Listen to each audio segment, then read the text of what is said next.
नमस्कार, स्वागत है आप सभी का। आपके साथ मैं हूं मेघा कौशिक और चलिए खबरों का सिलसिला शुरू करते हैं। और सबसे पहले बड़ी खबर, झूठ बोलकर होम टाउन की जगह ठंडी वादियों में पहुंचे कलेक्टर साहब। ब्यूरोक्रेसी के मुखिया ने पकड़ लिया कलेक्टर का झूठ। दरअसल सीएस सुधांशु पंत ने करौली सवाई माधोपुर जिले की बैठक ली। ऑनलाइन करौली जिले के कलेक्टर को भी मीटिंग से जुड़वाया। जब सीएस सुधांशु पंत ने कलेक्टर से पूछा आप कहां हो, तो कलेक्टर नीलाभ सक्सेना ने कहा अभी जम्मू कश्मीर हूं। बस इतना सुनते ही सीएस सुधांशु पंत ने लताड़ लगा दी। आपने सीएस से ही झूठ बोला और छुट्टी लेकर कश्मीर पहुंच गए। आपने तो जरूरी काम से लखनऊ जाने के लिए छुट्टी ली थी। आप झूठ बोलकर जनता को गर्मी में बेहाल छोड़कर कश्मीर घूम रहे हो। यदि जिले के लीडर ही इस तरह से करते हैं तो अधीनस्थ क्या करेंगे? जनता गर्मी में पानी बिजली से परेशान हो रही है और आप कश्मीर में छुट्टी मना रहे हो।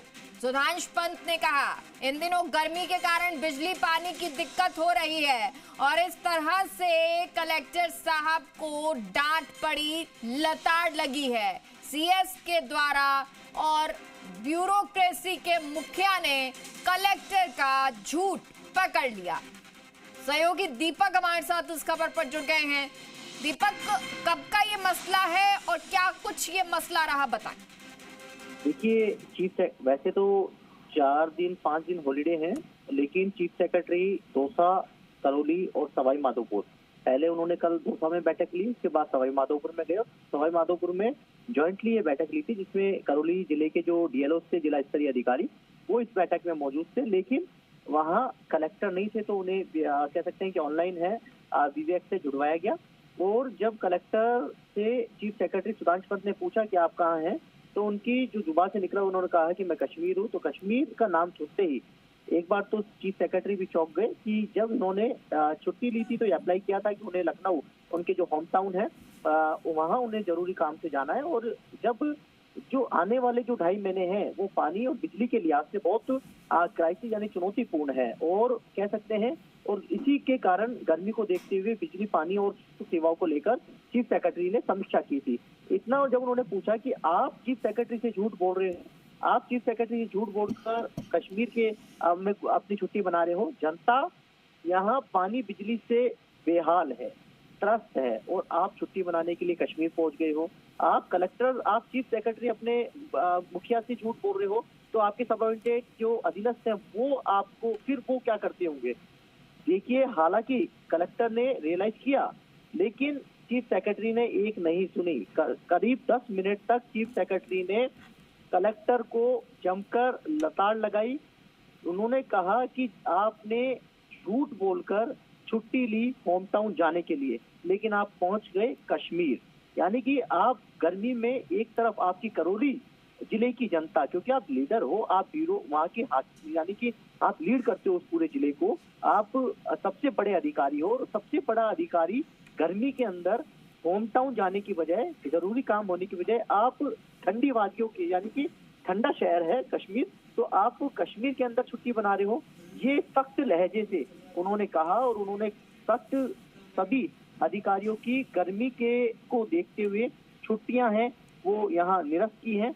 क्योंकि देखिए, इस समय जो आने वाले जो समय है, क्योंकि देखिए अभी तो अप्रैल का महीना शुरू हुआ है, अप्रैल, मई, जून, जुलाई, ये वो महीने हैं जब गर्मी अपने चरम पर रहेगी। और जब गर्मी रहती है तो आप देखिए कि करौली तो डांग एरिया है, पानी की किल्लत के कारण जनता परेशान रहती है, बिजली कटौती जब होती है तो जनता बेहाल रहती है। उस समय आपके जब जिले के बड़े साहब इस तरह कश्मीर झूठ बोलकर चले जाएं, तो आप क्या उम्मीद रखेंगे? जनता फिर किससे गुहार लगाएगी? जब सभी कल दौसा के अंदर जब चीफ सेक्रेटरी ने मीटिंग ली तो सख्त संदेश था कि सभी की छुट्टियां निरस्त, और आप जो गर्मी के अंदर पानी, बिजली और पानी का जो क्राइसिस है, उसको आपको किस तरीके से आपका कंटीजेंसी प्लान आपने तैयार किया है वो रखो। क्या है आपका कंटीजेंसी प्लान? क्या आपकी तैयारियां हैं गर्मी से, पानी और बिजली से निपटने के लिए, कि जनता को दिक्कतों का सामना नहीं करना पड़े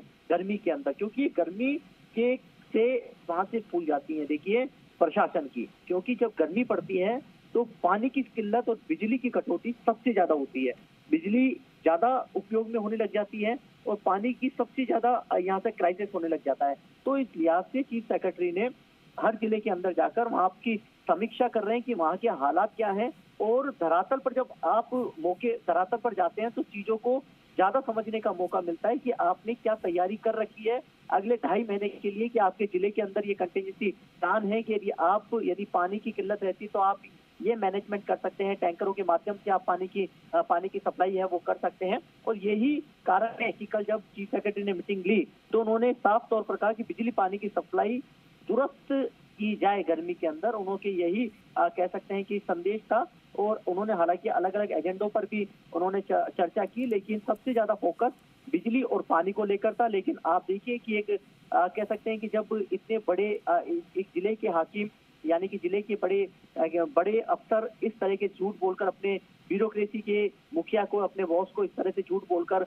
और कश्मीर के अंदर छुट्टियां बना रहे हैं, तो ये एक जनता फिर क्या उम्मीद करेगी। हालांकि देखिए नीलाभ सक्सेना जो करौली जिले के कलेक्टर हैं, इनसे जब फ्लड आया था तो इनसे कंट्रोल से बाहर चीजें हो गई थी, तब यहाँ से प्रभारी सचिवों को भेजा गया, यहाँ से अफसरों को भेजा गया, क्योंकि जब हिंडौन करौली के एरिया के अंदर जब फ्लड आया था, बाढ़ की स्थिति पैदा हो गई थी, कई घर हैं पानी के अंदर डूब गए थे, एसडीएम है वो वहाँ पे नहीं थे, कलेक्टर हैं खुद मौके पर नहीं पहुंच रहे थे। ये पहली मर्तबा नहीं है इनके साथ में, फ्लड के दौरान भी इनके जो कामकाज है और इन्होंने जिस तरीके से चाक चौबंद कह सकते हैं कि कागजों के अंदर चाक चौबंद व्यवस्थाएं दिखाई थी कि फ्लड में यदि बाढ़ से निपटने के लिए हमारे पास क्या क्या इंतजाम है, लेकिन बाढ़ जब आई तो सभी इंतजामों को उसने पानी के साथ बहाकर ले गई। और यही कारण है कि जब अब गर्मी का सीजन है और गर्मी के अंदर जब जनता परेशान है तो उस समय कलेक्टर साहब कश्मीर के अंदर छुट्टियां मना रहे हैं। जी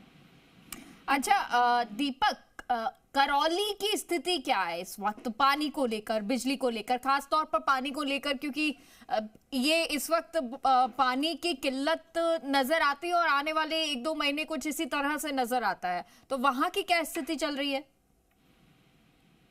देखिए, आप किसी भी जिले में चल जाइए और सबसे ज्यादा तो आप उन ग्रामीण बाहुल्य क्षेत्रों में जाइए कि आप कह सकते हैं दूर दराज से जो लोग हैं वहाँ पर सबसे ज्यादा पानी की दिक्कतें आती हैं। सबसे ज्यादा दिक्कतें भरतपुर, सीकर, करौली, ये वो जिले हैं जहाँ पर लोग पेयजल की समस्या से सबसे ज्यादा रूप से परेशान रहते हैं।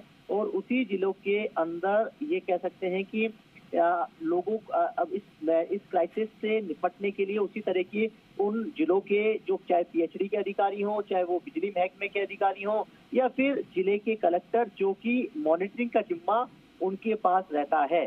तो करौली देखिए डांग एरिया है, डांग के साथ में ये कह सकते हैं कि वहाँ पर सबसे ज्यादा ग्रामीण बाहुल्य जहाँ क्षेत्र है।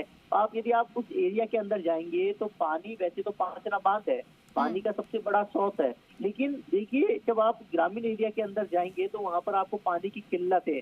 आपको जो वहाँ की ग्रामीण परिवेश की महिलाएं दूर दराज से कुएं से पानी निकालते हुए आपको नजर आएंगी या घरों पे ले जाती हुई नजर आएंगी। अब उस समय आप उस क्राइसिस यानी कि मैनेजमेंट को व्यवस्था बनाने की बजाय आप छुट्टियां और झूठ बोलकर छुट्टियां बोलकर जा रहे हो, तो ये बड़ा गंभीर विषय है। और ठीक है, और अब जब गंभीरता होनी चाहिए पानी को लेकर या फिर अपने जिले की जिम्मेदारी को जब समझने का वक्त है, तब छुट्टी पर निकल गए हैं कलेक्टर साहब। बहुत बहुत शुक्रिया दीपक आपका इस तमाम जानकारी के लिए।